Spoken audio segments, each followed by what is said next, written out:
Año 117 de Pedrorizur. El sorprendente método de higiene en el apogeo de Roma. Cierra los ojos por un momento. Imagina que es el año 117 después de Cristo. El sol apenas despunta sobre las 7 colinas y la ciudad más grande del mundo ya respira, ya pulsa, ya vive. Estamos en Roma, no en la Roma de las ruinas grises que conocemos hoy, sino en la Roma de mármol blanco y oro. En el momento exacto de su mayor esplendor, bajo el reinado del emperador Trajano. Más de 1 millón de personas comparten esta ciudad. Sus calles huelen a pan recién horneado, a aceite de oliva calentándose en las tabernas, a caballos, a piedra mojada por las fuentes que nunca dejan de correr. Pero hay algo que nadie en los libros de historia te dice con claridad. ¿Cómo se mantenían limpios? ¿Cómo una civilización sin agua corriente en los hogares, sin jabón moderno, sin desagüe privado, logró convertirse en un modelo de higiene que el mundo tardó siglos en volver a superar? Esa es la pregunta que nos trajo hasta aquí hoy. Y la respuesta, te lo garantizo, va a sorprenderte. Pero antes de revelarla, necesitamos entender el escenario. Necesitamos caminar por esas calles. Y para eso, usamos algo que los romanos jamás habrían imaginado: inteligencia artificial.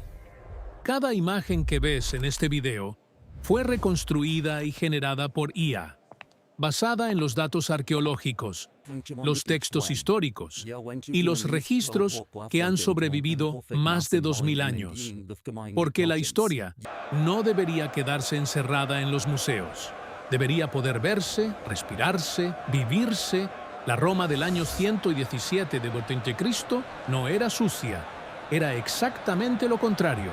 Y para entenderlo, debemos desaprender casi todo lo que creemos saber sobre la antigüedad. Si ya te enganchó el tema, dale like ahora. Ese pequeño gesto ayuda mucho a que este canal siga creciendo. Y si eres nuevo por aquí, bienvenido. Suscríbete para no perderte los próximos viajes al pasado. Empecemos por el corazón de la higiene romana, las termae, los baños públicos. En el año 117, Roma contaba con más de 850 establecimientos de baño repartidos por toda la ciudad. Algunos eran modestos, de barrio. Otros, como las famosas termae de Trajano, eran monumentos arquitectónicos que podían recibir a miles de personas por día. Y no eran solo pozas de agua. Las termae eran un ecosistema completo. Al entrar, el visitante pasaba primero por el apoditerium, el vestuario. Luego avanzaba hacia el frigidarium, una gran piscina de agua fría rodeada de columnas. Después, el tepidarium, una sala tibia usada para aclimatar el cuerpo. Y finalmente, el caldarium, el cuarto caliente, con vapor y agua casi hirviendo. Todo esto era posible gracias a un sistema de calefacción subterráneo llamado hipocausto, un ingenioso entramado de columnas de ladrillo que circulaba aire caliente por debajo de los pisos y dentro de las paredes. Una calefacción central, inventada 2000 años antes de que nosotros creyéramos haberla inventado. Pero el baño no era solo un acto de limpieza, era un acto social. Los romanos no iban solos a las termae, iban con amigos, con clientes de negocios, con familia. Ahí se hablaba de política, se cerraban tratos, se hacían amistades. El baño era la sala de reuniones de Roma, y costaba tan poco, a veces nada, que estaba al alcance de esclavos libertos, comerciantes y senadores por igual. Ahora, ¿cómo se limpiaban el cuerpo? Aquí viene la parte que más sorprende a la gente moderna.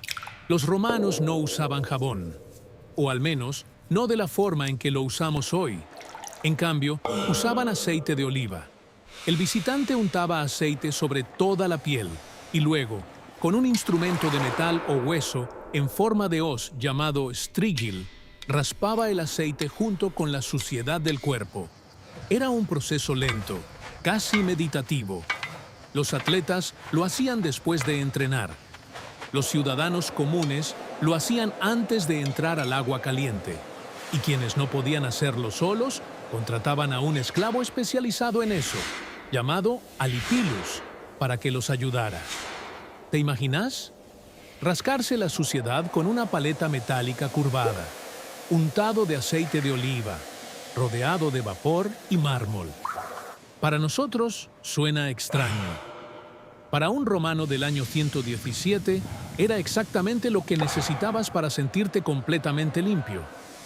Pasemos ahora a otra maravilla oculta de Roma: las letrinas públicas. Las latrinae eran espacios comunales donde los romanos hacían sus necesidades. Todos juntos, sin divisiones, sin privacidad.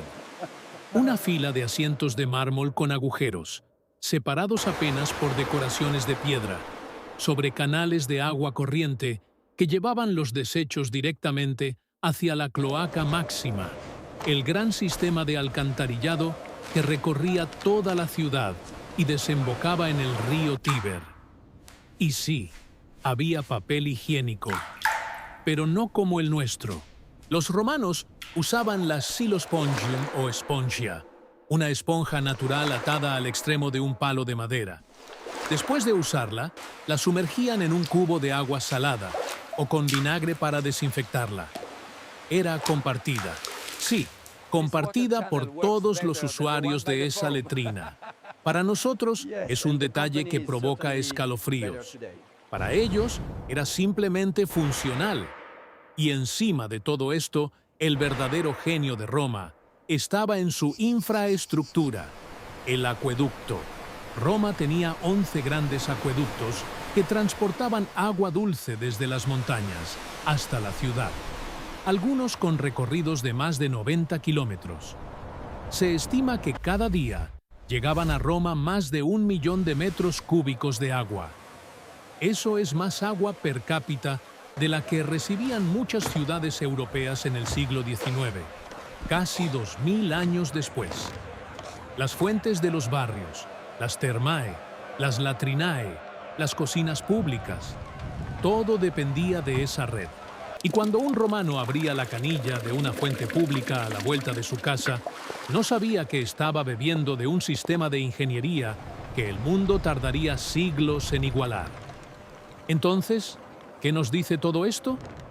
Nos dice que la higiene romana no era un accidente ni un privilegio de pocos. Era una política de Estado, una cultura colectiva, un orgullo civilizatorio. El cuerpo limpio era, para Roma, una extensión del orden social. Un ciudadano limpio era un ciudadano digno, y esa dignidad estaba disponible para casi todos.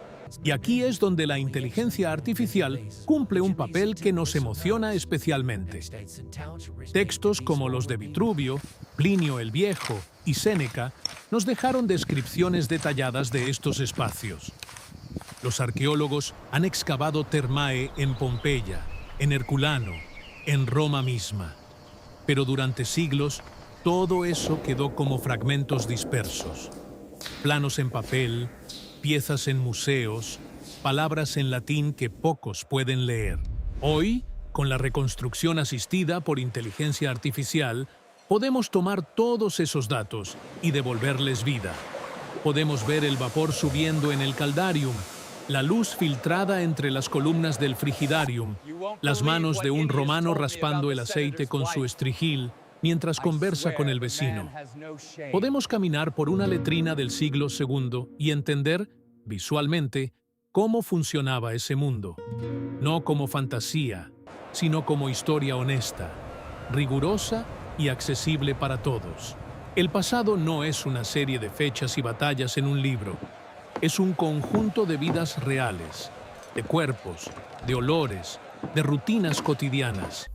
Y cuando la tecnología nos permite recuperar esas rutinas, la historia deja de ser algo que se estudia y se convierte en algo que se siente.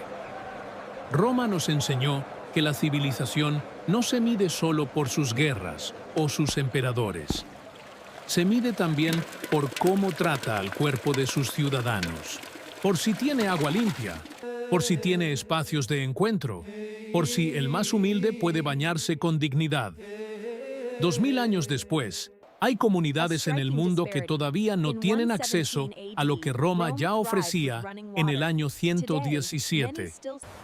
Eso no es solo un dato histórico, es una pregunta que vale la pena hacerse. Gracias por llegar hasta el final. Si este viaje a la Roma antigua te sorprendió, deja tú en el video. Cada like le dice al algoritmo que este contenido vale la pena y nos ayuda a seguir reconstruyendo la historia. Suscríbete al canal y activa la campanita para no perderte los próximos episodios. Cada semana viajamos a un momento diferente de la historia, reconstruido con inteligencia artificial. Y ahora te preguntamos a vos, ¿qué misterio histórico te gustaría que reconstruyéramos en el próximo video? Deja tu sugerencia en los comentarios. Las mejores ideas se convierten en episodios. Nos vemos en el próximo viaje al pasado.